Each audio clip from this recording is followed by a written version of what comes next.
I bid you welcome.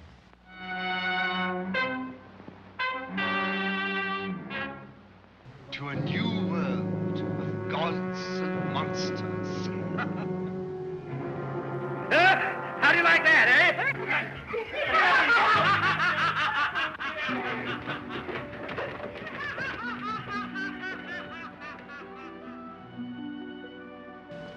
Even a man who's pure at heart and says his prayers by night may become a wolf when the wolfbane blooms and the moon is full and bright. I love dead, hate living. It's a perfect night for mystery and horror. The air itself is filled with monsters.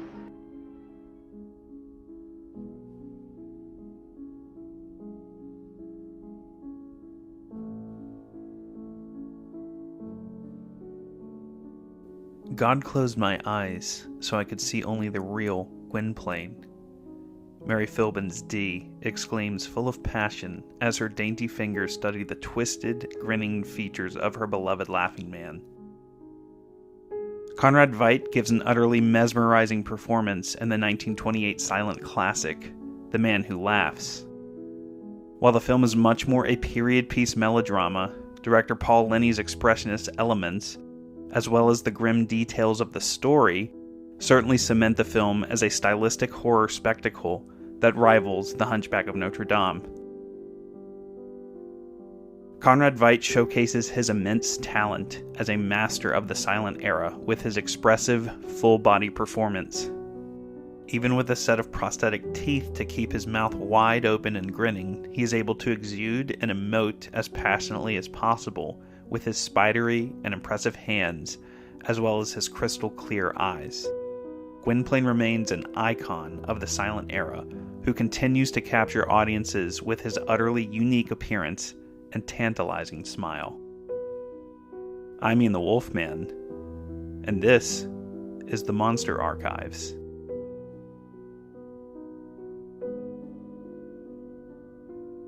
Now, before we dive deep into the production history of The Man Who Laughs, there are a few behind-the-scenes studio facts that I'd like to share. Carl Laemmle's son Julius, who changed his name to Carl Jr., was literally given the keys to the kingdom of Universal Studios for his 21st birthday. He was put in charge of the studio's production output, the position held some years prior by our dear friend, boy genius, Irving Thalberg. While Carl Sr.'s name was still in the opening credits of every picture as presenter, it was Carl Jr. who was calling the shots from 1929 through 1936, when the Laemmles lost control of the studio. But we'll get to that in future episodes. The late 1920s saw the rise of the talkie film.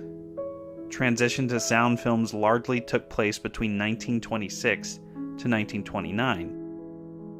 During this time, a variety of recording systems were used, including sound on film formats such as Movietone, which entered commercial use when William Fox of the Fox Film Corporation bought the entire system, including the patents, in July 1926.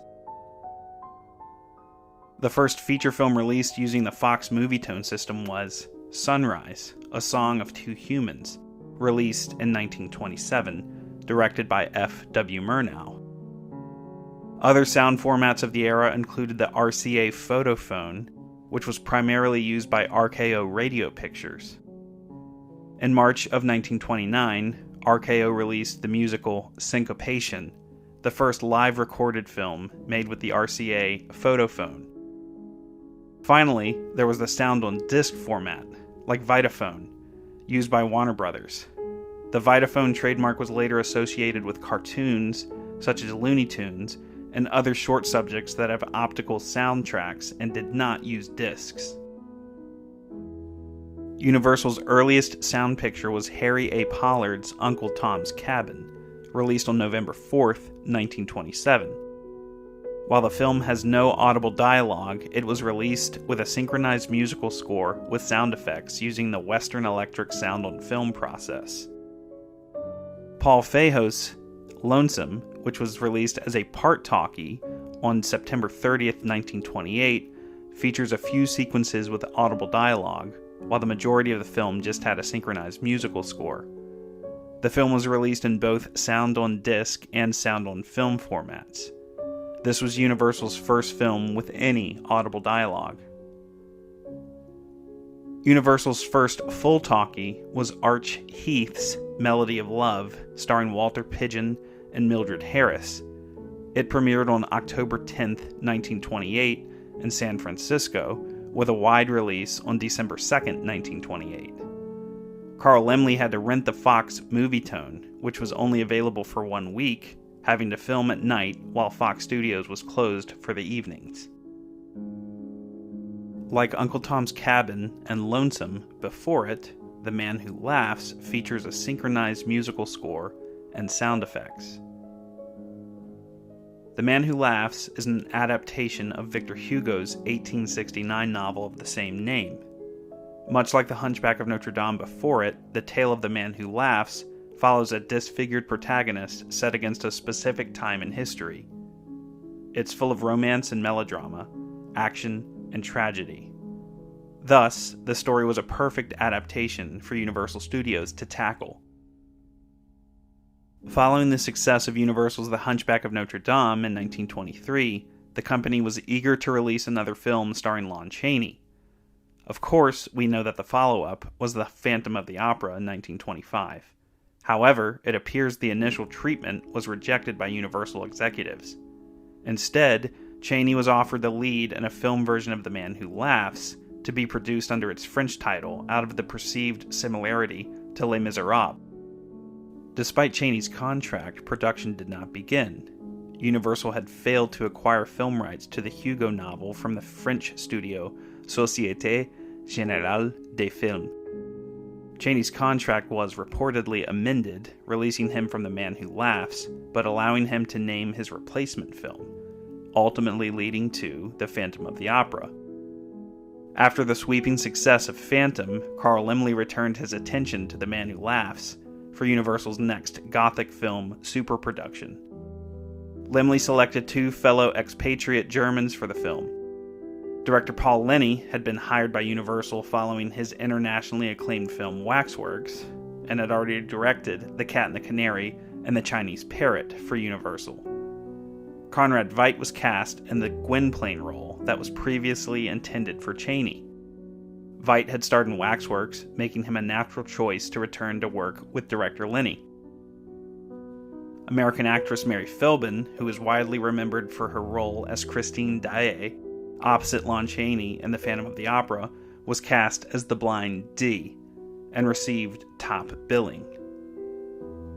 Charles D. Hall was chosen to design the sets. He had previously adapted artist Ben Carre's stage sets to film in Phantom, and had also worked with Leni on The Cat and the Canary. Notably, legendary makeup artist Jack Pierce had become the head makeup artist at Universal in 1926, and was responsible for creating the impressive makeup for Gwynplaine, noted as perhaps his first major assignment. While the effect is still startling and fascinating, it was achieved rather simply, through a set of huge false teeth fitted with hooks that stretched Veidt's mouth into a wide, unnatural grin. He couldn't speak when the teeth were in. The only scene in which he did not wear the prosthesis is where Gwynplaine is ravished by the Duchess Josiana.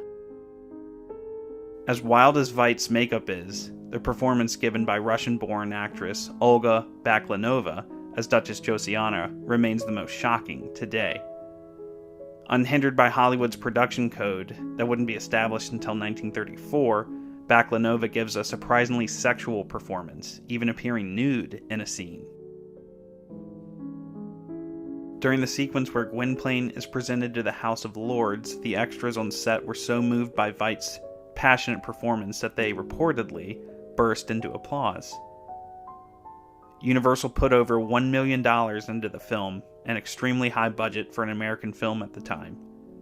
Principal photography began October 1st, 1927, according to a production chart in the January 7th, 1928, Exhibitor's Herald, and moving picture world.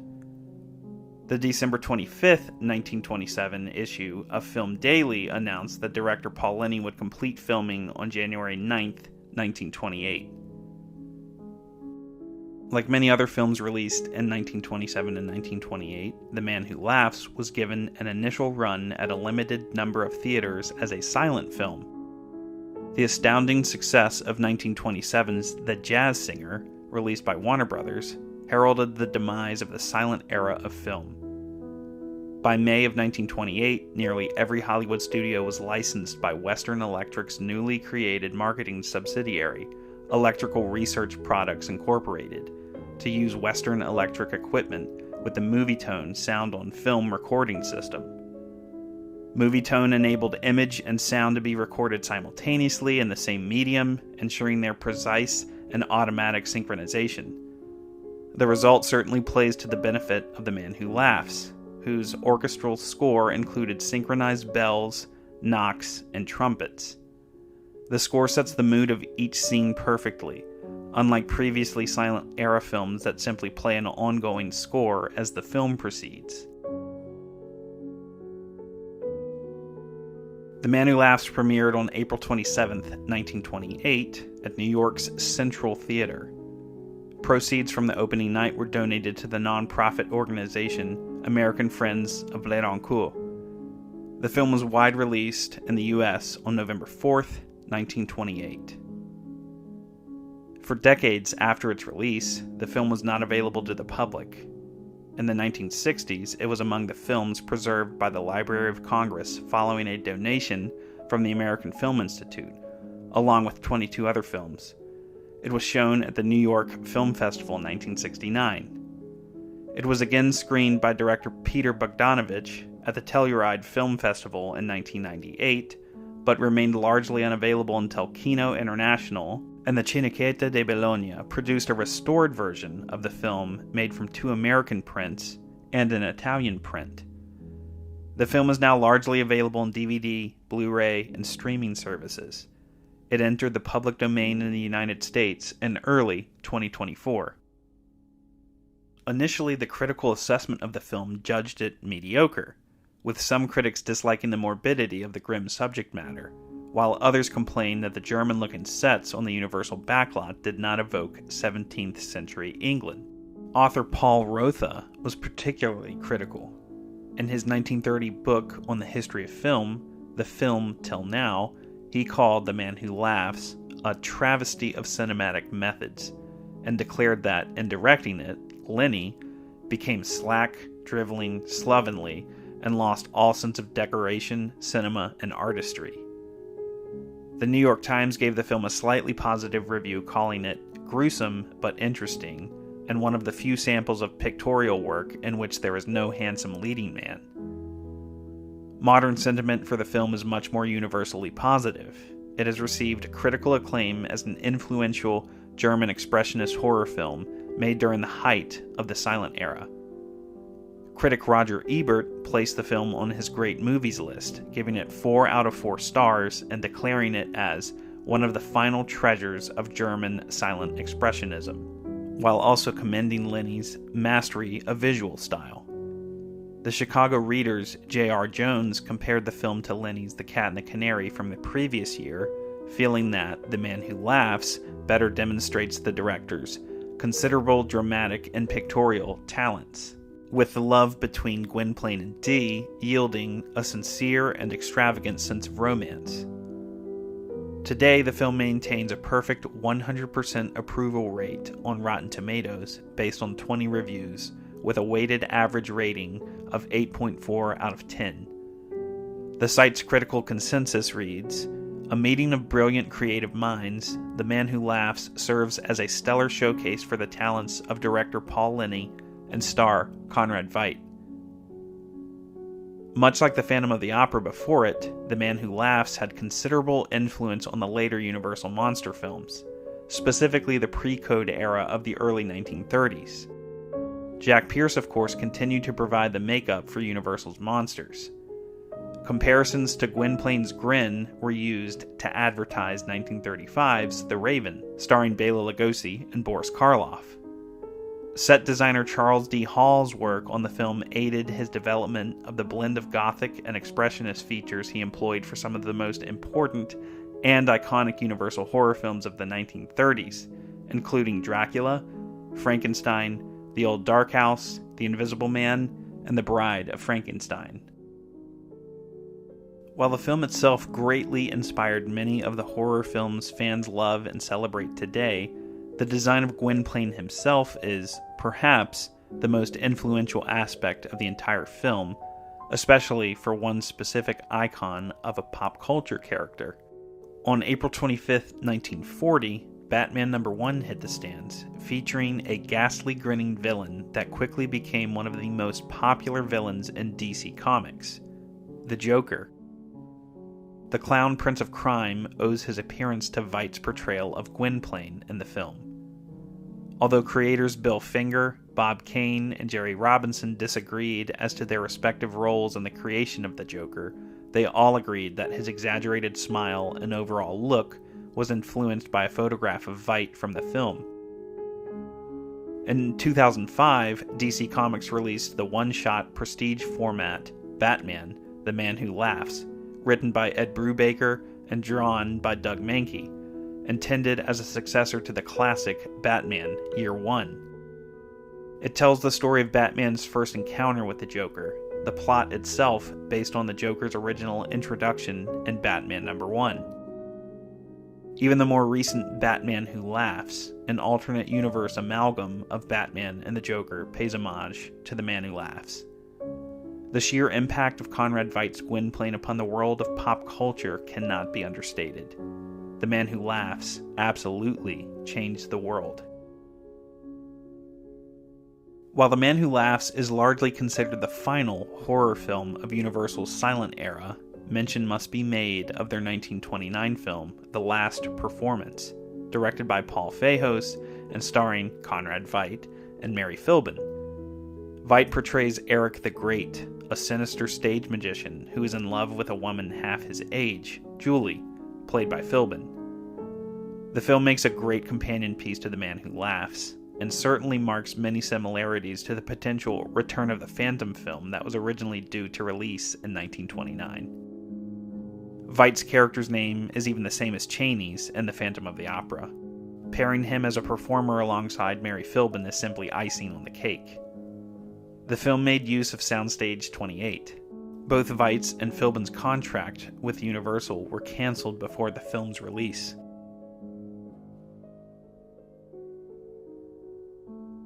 With the release of Universal's first all-talkie, Melody of Love, it was a sure sign that times were changing in the film industry. The curtains were surely closing on the silent era. Many actors, directors, and filmmakers would not make the leap from silent to sound. For Universal Horror, however, it was simply the beginning. Well, that's a wrap on Season 1 of the Monster Archives. It's been such an incredible journey studying the early days of one of the most iconic film studios of all time, as well as the silent monster icons that continue to thrill and delight over a century later. The Hunchback of Notre Dame, The Phantom of the Opera, The Cat and the Canary, and The Man Who Laughs laid the foundation of the expressive horror that would follow in the early 1930s. With the addition of sound, horror thrillers were certain to add screams of terror and delight among film audiences. Stay tuned for Season 2 of the Monster Archives, as focus shifts to 1930 and 1931, where the likes of Bela Lugosi and Boris Karloff bring to life a pair of the most infamous monsters and films of all time, Dracula and Frankenstein.